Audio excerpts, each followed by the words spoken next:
Heard every single day on Bible School Radio, 91.3 KDKR, Decatur, Dallas-Fort Worth, and on 91.3 KYJC Commerce. Portions of KDKR programming do not necessarily reflect the views of this station, its management, or staff.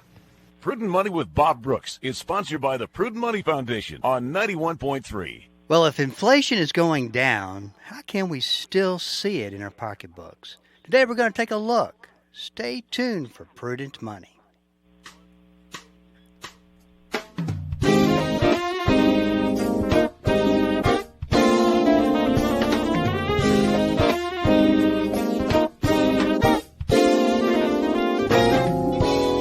Good afternoon, this is Bob Brooks, and you are listening to the Prudent Money Radio Show. Thank you so much for joining me today. You know I do appreciate it. Well, over the past couple of days, we've been seeing some inflation data come in, and we always keep a close eye on this because we want to get an idea of where inflation is going, plus the stock market's reaction to that, because that's good news if inflation's going down. Well, yesterday, the prolonged period of high inflation may finally be coming to an end.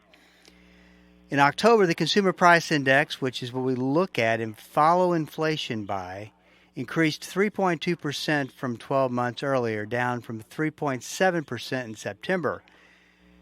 And of course, this is much better than the pandemic era peak of 9.1%. Of course, markets had a great day yesterday. They loved that information. But, you know, there's no big surprise that the Federal Reserve Board, in raising interest rates 11 times, has not been effective.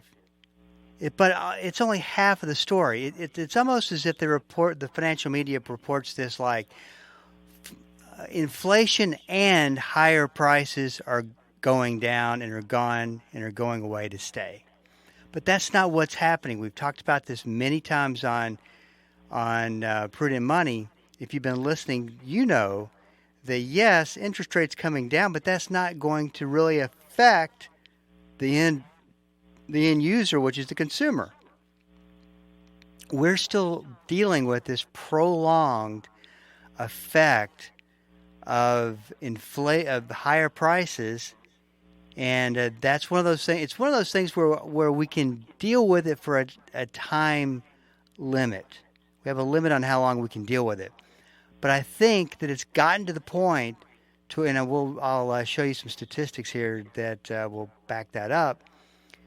But I think it's gone to the point to where the damage is done, and unless they get some serious relief, which would mean the Federal Reserve Board would start having to cut rates.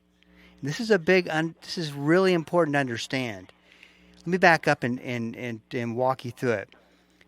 In order to slow down higher rates of higher rates of prices, the Federal Reserve Board, who controls interest rates, moved the benchmark interest rate, the interest rate everybody watches, up 11 times. Now that is significant because they had to raise it so many different times because it was at rock bottom. It was at zero. And so even 11 times, I think, put it up around 5%. And this brought up prices really fast.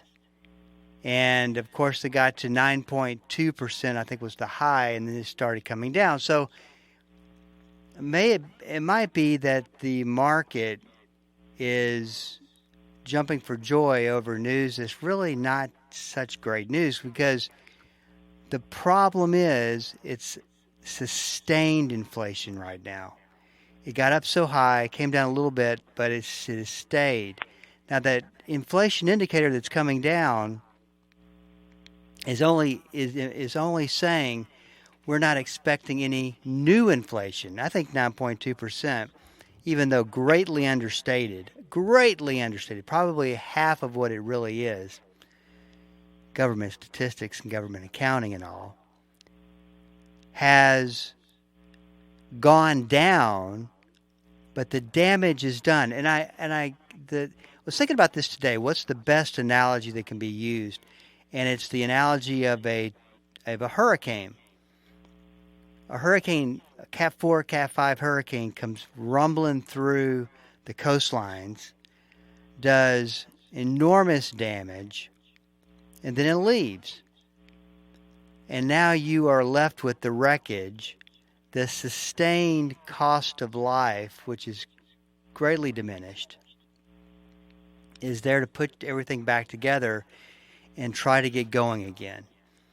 And I always find it interesting how we follow these hurricanes. Well, let me say I'll say myself, because I love to watch hurricane coverage or weather coverage when there's something going on.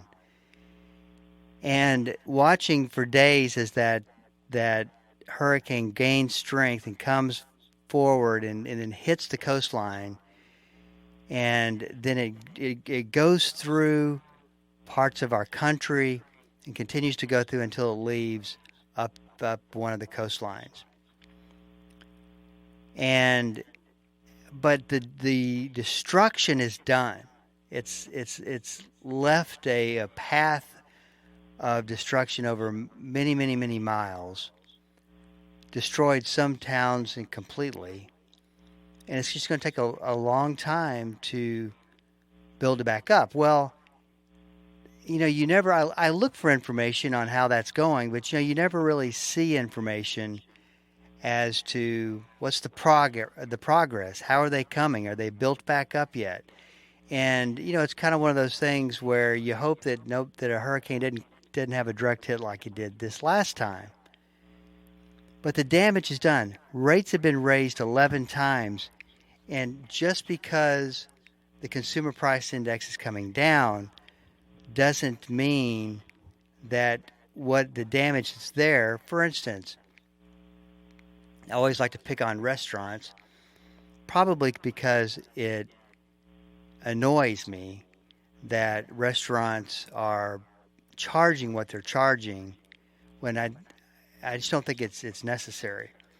But you've seen a price increase of probably over 20%, just like in grocery stores.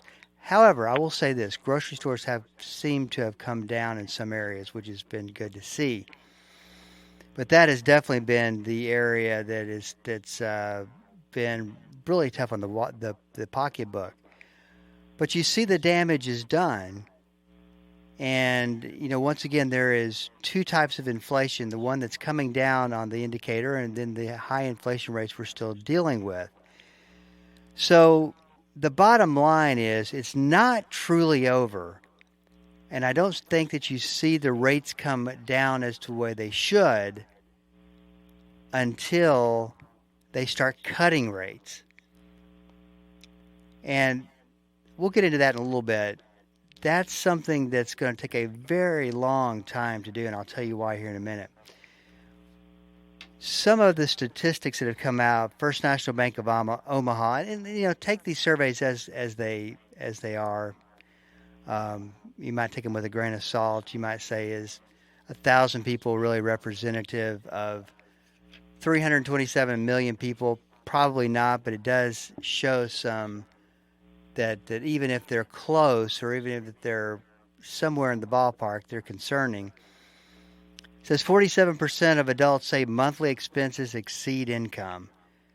As consumers have struggled to keep up with high prices and higher interest rates across the board, nearly half, 47%, said their money expenses exceed their monthly income, according to a recent report by First National Bank of Omaha. 62% of adults said they are living paycheck to paycheck, studies show. Now, this is really the part of inflation, this whole process, that is really, really hit the hardest is on borrowing costs. I mean, we would still have a rip-roaring real estate market if we didn't have 7.5% to 8% interest rates on mortgages. But as those interest rates went up according to the Fed, so did the interest on mortgages. Now, want to circle back around to mortgages, because we'll talk a little bit about that in just a minute. But, I always described it as the buyer and the seller are standing in a standstill, and the seller saying, well, hey, this property you want to buy is worth this. And the individual wanting to buy the property says, yes, it would have been somewhere near that value if my borrowing costs were half of what they were, which was a year and a half ago or something like that. It's because of the higher interest rates, they can't afford to buy it, so it's a standstill. Who's going to blink first? And that's exactly, though, how I look at this. You look at credit on automobiles. That, too, is at some point going to catch up with the consumer. The irony is I don't think it is truly caught up with the consumer, and probably because cars are a necessity and people just grin and bear it and they buy them anyway, even at the high borrowing cost. I mean, if you got a car, it's in times like these you say to yourself, well, I don't feel like going and purchasing a car for what it would cost me to purchase a car. That I can understand. But then again, real estate's some of the same way. But it's hit areas of our economy that are really going to take a lot to bring back. And it comes down to lowering interest rates. Well, the problem that we have there is that if the Fed lowers interest rates, he's going to kick off, the Federal Reserve Board will put into high gear the effect on real estate prices.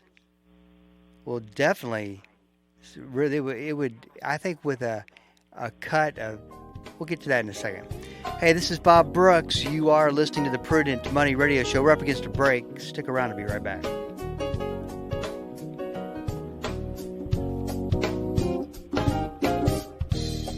The Word for Today is excited to announce the new official online home for the ministry of Pastor Chuck Smith and Kay Smith, PastorChuck.org.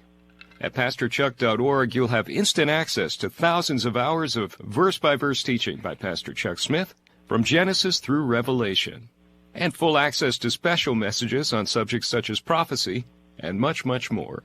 Also at PastorChuck.org, a full library of great teachings by Kay Smith, and a section where you can read some of Pastor Chuck's books online, all free of charge. So visit the new official online home of the Word for Today and the ministry of Pastor Chuck and Kay Smith, PastorChuck.org. One of the things that's been so interesting to me as I've studied this is to discover all the different things that angels do. Each of them has a personal responsibility. They're not all just the same. Some of them are constructed differently so that they can do the things that God has called them to do. Join Dr. David Jeremiah for his series, Angels, Who They Are and How They Help, next time on Turning Point.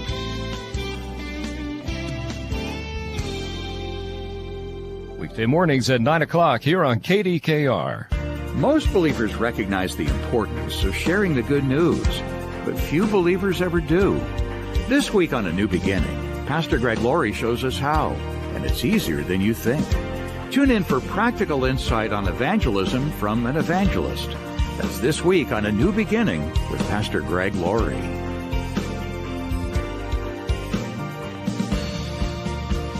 A New Beginning, weekday mornings at 7:30 here on KDKR. Welcome back. This is Bob Brooks, and you are listening to the Prudent Money Radio Show. Thanks so much for joining me today. You know I do appreciate it. I was talking about the Federal Reserve Board lowering rates and why it won't happen, because that bubble that was blowing up, and it was someone called it, and I thought it was very genius on their part. They called it the bubble of all bubbles. Because it had the real estate bubble, the bond market bubble, the stock market bubble, just you name it, it was there. and it was getting bigger and bigger and bigger. Well, as we watched and observed, we all would agree that at some point that bubble is going to burst.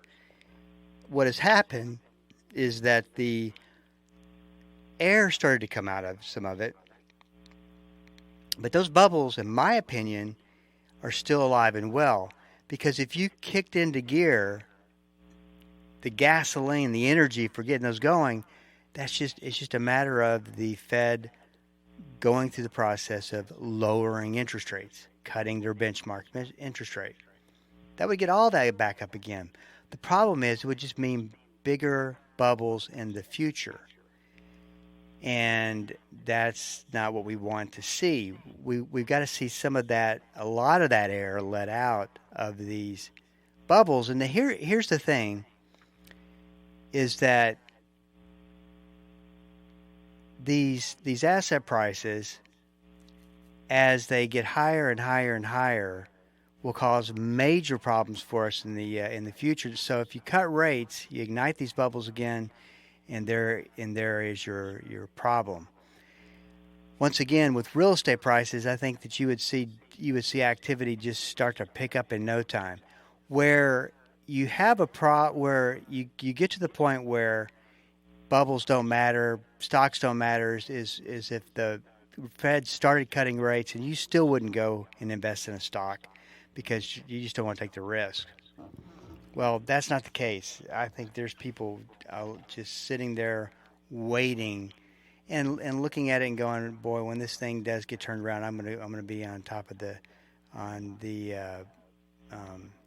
buying and selling stocks. You're just that's what you're seeing right now. You're not seeing people go, oh, I don't want to touch them. I don't want any stocks. I don't want any bonds. I don't want anything. Therein lies the problem.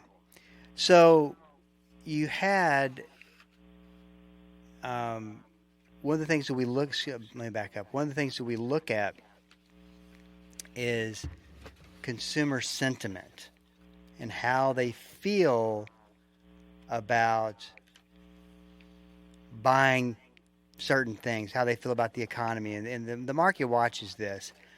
I don't know that it's like the unemployment report and the process they go through with that. I don't know how accurate any of this really is, because they're taking a small sample group and they're saying that this small sample group is representative of the market.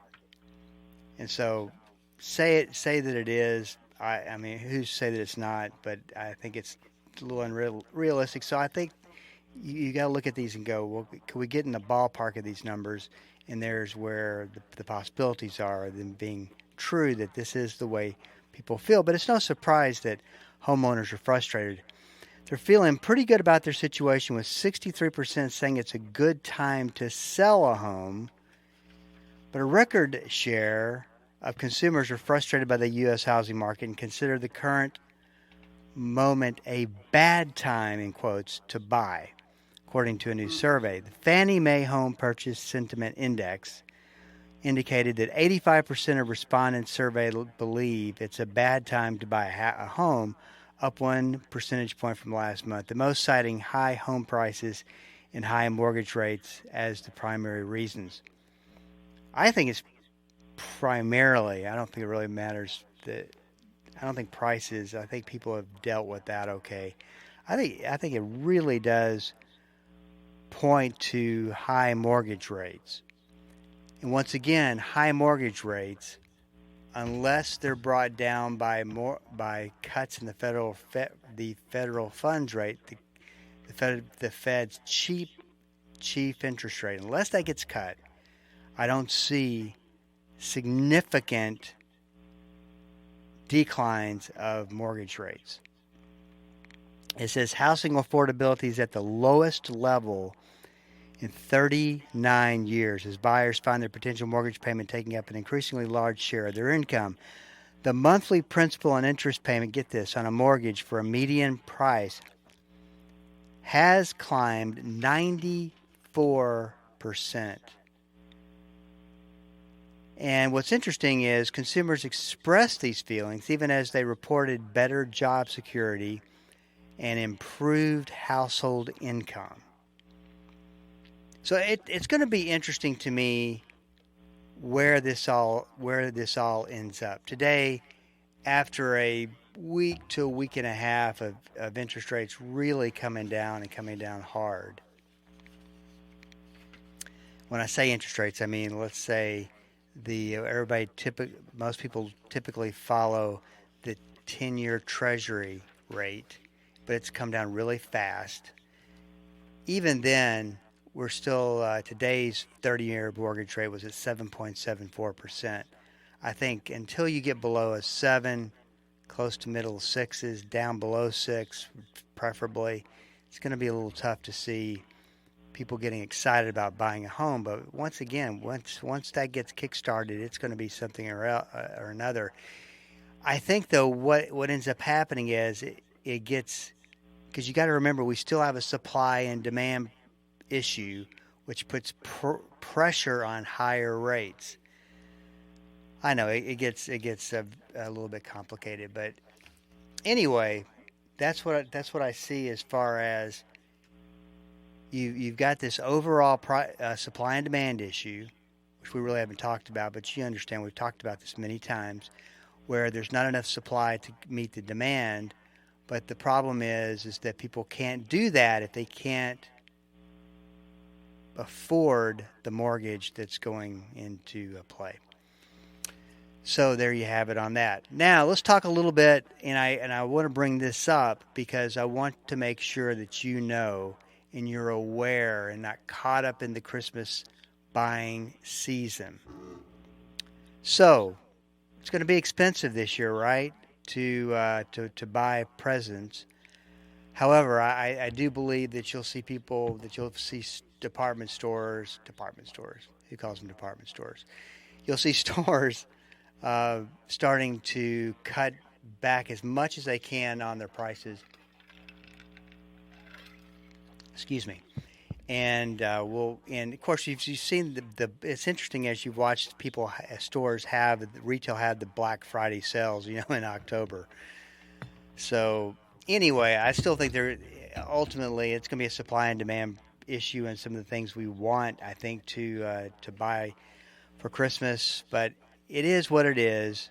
What I don't want you to do is to go into a store and buy into the 20% off your purchase if you take that store's credit, if you apply for that store's credit card. You're going to get the credit. And according to LendingTree data, just 27% of consumers say they're likely to apply for a store card this season, the lowest level since 2018. Now, the thing that concerns me about that is that you put $3,000 or $4,000, $5,000, whatever, on one of these store credit cards, and it's one of those things where you're not really paying attention. I think that we resort to a kind of I'll be able to pay it off. It won't be any big deal. Nearly 2 in 3 store cards have possible APRs, annual percentage rates, interest rates of 30% or higher, and some top 35%. Say it again. It is amazing to me that the chief regulators, Washington politicians, do not do something about retail and banking community in putting these 30% to 35% interest rate driven cards in the marketplace as enticements to buy something they can't afford. Once you get into that stratosphere of interest rates, it is almost impossible to get out of debt. But yet, they looked at 101 cards, LendingTree data, looked into 101 cards. 64 had interest rates of 30% or higher. 11 reached 33%. And 3 charged 35%. That is absolutely insane. And, people are going to charge on these credit cards. They're going to offer them. So record high rates aren't necessarily scaring people away from store cards. And that is really concerning. The average store card APR interest rate rose from 26.6 to 29.31. There's something wrong with the system when companies like this can get away with putting out credit cards like that. Absolutely ridiculous. This is Bob Brooks. If you got a question for me, please go to the website at prudentmoney.com and send it in, because we are all out of time. Till we meet again next time, keep the faith and have a great rest of the day.